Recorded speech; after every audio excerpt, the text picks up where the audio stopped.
going on, everybody? Matt Malatesta, VYPE Media.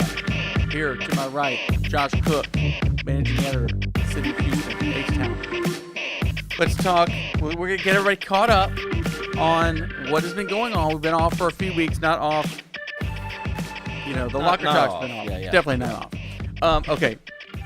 The thing that kind of really just happened, not a disappointment per se, but 5 teams from the city of Houston get into the UIL state championships or state tournament in Georgetown. In soccer, Houston comes away with nothing. Nothing, I say. It comes after a year where we were really spoiled because Right. you have to think last year is a magical year. Elsick wins a state championship. Houston Memorial wins a state championship. So it's like, wow, we got 2 teams. We have 2 championships. And this year it's like, oh, you know, San Antonio had a really good year. The Dallas-Fort Worth area had a really good year. El Paso area had a really good year. We don't care about them. We care about us, bro. I know. But I'm saying, and I don't know. Oh, you like spread the wealth. We're spreading the wealth across the state of Texas, but hey, you cannot say enough about what Katie Tompkins did this year. They were 26-0 going into the state championships, number 1 team in the country, have a lot of talent on that team. Really, they kind of set the standard of what girls soccer is in the city of Houston. A team that didn't make it to state, but is going to be one to watch next year for sure, is going to be Kingwood. They made it to the regional finals for the first time since 2010. They were right on the cusp there, and Region 3 is tough. It's a tough region for girls soccer. Kudos to them. They get to the state championship game in girls. Okay. Mm-hmm. Also, other girls, Kingwood Park gets to the state semis in falls. Yeah. Right. Sharpstown boys. Unbelievable. Hey, can we give some of this? Give me some of this. HISD.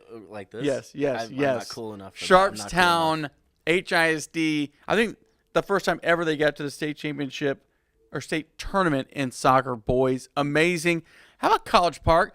No one's talking about the Cavaliers. No. Nobody. They reach the state Final Four as well. Elsick stubs their toe. They could have been the defending state champs.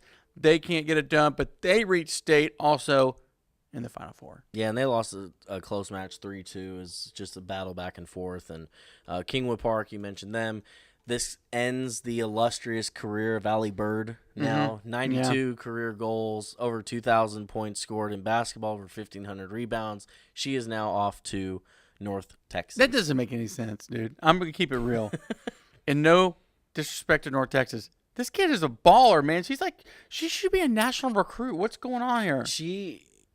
I've followed her since her freshman year all the way through her high school career, and soccer has always just been the thing that she's just really enjoyed. She played club and select in both. I mean, it's not like she didn't play select in basketball or right. AAU in basketball. She was phenomenal at both, and I'm sitting there going, why aren't you playing both sports at North Texas? And North Texas coaches are going, wait a second, there's a girl that can score 2,000 points and 1,500 rebounds on her soccer team. She's not playing basketball. Yeah, she can hoop. We'll see where in the next few years if Allie Bird will leak back onto the basketball court.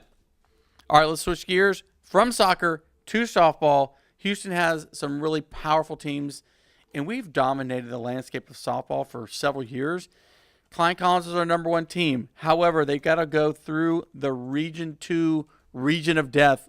They're going to face some really tough teams. What do you think about Collins' chance to get to state? I would say very good. I mean, look at the district they played in. I mean, that was like weeks and weeks and weeks of playoffs that you went through. They beat the Woodlands twice. The Woodlands is going to be in that Region 2 as well.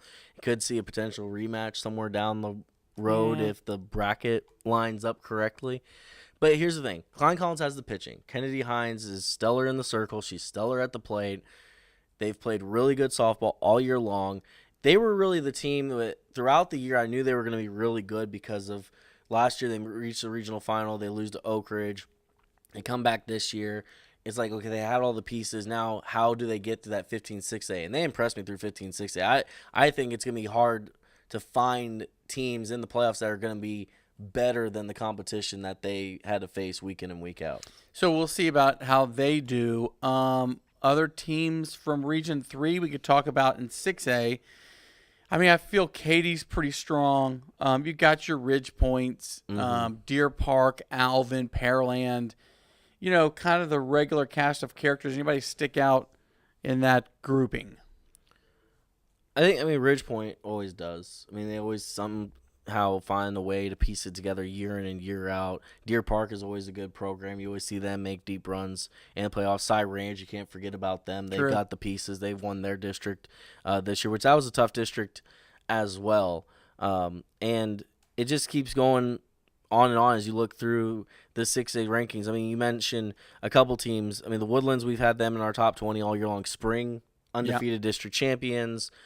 Houston Memorial played really good softball as well. They're really good. Summer Creek, hey, shout out to Summer Creek softball. First time in the playoffs ever, and you do it as district champions in a tough district that included the defending 6A state champions, Atascocita Eagles. And you got Kingwood in there too. That's not this wasn't Summer Creek just sneaking into the playoffs, people. They kicked the front door down of District 22 6A, and now they're going into the playoffs. It'll be interesting to see how they do in their first ever playoff run. Yes. Okay. So 5A, man, there's some power programs in there. You've got Barbers Hill, kind of between us and Southeast Texas. You've got Angleton way down south. Mag West, Friendswood, Lake Creek. They got Kennedy, which is on the hill. She's a dominant pitcher. It's all about pitching, right? So she's a dominant pitcher. So what say you about 5A, my friend? You know what my toughest job was week in and week out doing these rankings? Was picking between Barbers Hill and Angleton as the number one team. Because I think for the first 4 or 5 weeks, they were both undefeated. And it was like, how do you break these two up? It was like a 1 and a 1A, really. It's not really a 1-2. The edge that Barbers Hill gets is that they played 6A competition earlier in the year. Had a close 1-0 loss to Klein Collins. A 1-0 loss to Katy, and that's a 5A team coming up and playing the 6A powers. This Barbers Hill team is really, really good. Jessica Mullins holds it down in the circle for them. Sydney Hoyt at the plate is a big power hitter, and they've got a ton of pitching. They got a ton of hitting. This is a team that made the run last year, and Coach Aaron Fuller's already told me multiple times this year, he thinks this team this year is better than last year's team that went to state. We have covered more softball in this amount of time than anybody has covered in the history of softball, I think. So, moving on, we're going to get to baseball in a minute. This is hot. This weekend is hot. NFL draft. I kind of a nerd like this. I kind of like the mock drafts and actual drafting. I think that these guys know nothing about who's actually going to get picked. Where? No. Ed Oliver carries the torch for the city of Houston, former VYPE cover boy, Westfield High School, of course, U of H. He could go in the top 3 to 10 overall draft picks. What do you think? Well, see, let's take a step back here and let's talk about the saga of Ed Oliver. Let's start with Jacketgate. Or jacket, okay. The whole jacket incident where it was kind of this whole thing of how this was going. And then after that, it was like, oh, Ed Oliver's going to start slipping. And he kind of did in the first mock drafts. It was like, oh, he's somewhere between the 10 and the 20 mark of the first round. Oh, he might not even be in the first round. Okay, come on. He's not going to be in the first round. Have you seen Ed Oliver play? Now, as we get closer, everyone's saying, oh, okay, we watched his pro day. We watched him at the combine. Okay, he's going to be a top 10 pick like we thought he was going to be. I mean, he's all over the board. I mean, what we've seen, the Jets could get him at 3, the Jaguars could get him at 7, the Lions could get him at 8, the Falcons could get him at 14. The list goes on and on. And I mean, he's getting ready to get paid. Anywhere between 3 and 15, I think, is where Ed Oliver will fall, unless some team just blows up the draft with a huge trade, which is going to happen. Somebody will come in like the Oakland Raiders at number 4 and will do something crazy and blow up the whole first round. He's a tricky pick to me. He's a tricky pick. I think he fits the prototypical D tackle though right now in the NFL. He's that kind of taller. He ain't tall. So he's more the built, lean. Like he's not a big guy. He's not huge at D tackle. That's what I mean. He's more explosive. Athletic. He's explosive. He's more athletic. I think you get him in with the right D line. I mean, he'd be amazing to watch on the Jaguars D line. No, not for Texans fans because you'd have to put up with him twice a season. But let me give you a stat. It's been 50 years since Iowa State has had a first-round draft pick. Is it going to happen this year? It could happen this year. Travis Tiger, Hakeem Butler. No one even knew nobody knew that he went to Travis. So he plays his final year at Travis. He had like 2 or 3 offers. Goes to Iowa State. 6'5" receiver. He's a beast. He could go potentially in the first round. He's definitely an interesting story to follow. Then you've got other guys that are gonna kind of float in the top. The next tier guys. Travion Williams, the Texas A&M quarterback, running back rather, VYPE cover boy, tremendous career at A&M and at CE King. You've got him. You've got Kendall Sheffield. He went to Bama, then to Blinn, to Ohio State. He actually tore his pec during the NFL Combine, which is weird. He was a star at Fort Bend Marshall. And then I'm going to turn the show to you, your favorite player who you think is going to get drafted in the top 4 rounds. Who is it? I think in the top 4 rounds, I think Dakota Allen fits the prototype of what a linebacker in the NFL looks like right now. Okay. He's from we all know the story. He came from Summer Creek. He went to Texas Tech, got in a little trouble there. Last chance U, back to Texas Tech, redeemed himself, ended up having huge final 2 years at Texas Tech. Now he's going to go into the NFL draft. And what I've really enjoyed about Dakota Allen is I've seen this over the last few weeks. He has spent his last few weeks coming back to Summer Creek High School, talking to the football team, talking to the athletes. And I think he really does a good job of going back and saying, kind of using himself as an example of if you do make a mistake here or there, you can make up for it if you work really hard. And I like that he's going back and he's talking to these high school athletes right now. I think Dakota Allen is a top 4 round pick. I think he would be great in the NFL, on an NFL team, in an NFL organization. He is a super cool guy. Mic drop. Super cool. So so let me ask you this: where, as we look at this really quickly, where do you think free agent? Where does Ed Oliver go?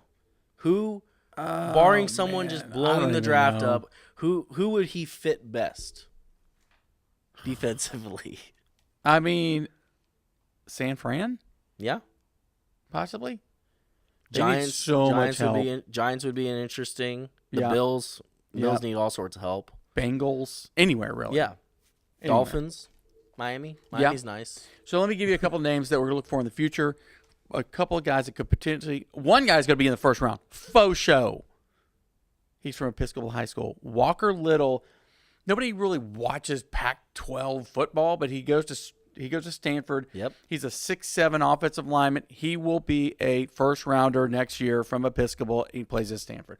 Also, Katie's Patty Fisher was so good in high school, but he was kind of good size. This dude is now a giant, and he plays outside linebacker for Northwestern. He's another guy that's going to be a top 3-4 round pick in the next draft. Yeah. So those are 2 guys to look out for in the future. How many times, though, do you see that when you're watching, say you're sitting at home, you're watching the NFL on Sunday or whatever, and they're doing the little lineup thing, and they say what school they're from, and it's like Northwestern and all these smaller schools, not the big name schools that you hear about. It's because these kids go and they bust it to get that opportunity. Yes. And like these guys that had no stars out of high school and no offers, and then they end up in the NFL. Those are my favorite kinds of stories. Grant Delpit is another guy. He was at St. Thomas, went to IMG, is at LSU. He'll be a first-round draft pick. He's a superstar. Okay. Quickly. Let's talk about a couple of things. Quentin Grimes declares for the NBA draft. He does. From Kansas. The McDonald's All-American from College Park. Had a pretty decent, okay year as a freshman. Kind of surprised people. He's going off to the NBA. Dead silence. I'm not sure. Also, big pickup for Cypress Ranch hires their new head coach to replace Gene Johnson, who goes to Waller. They get Sibler Steel?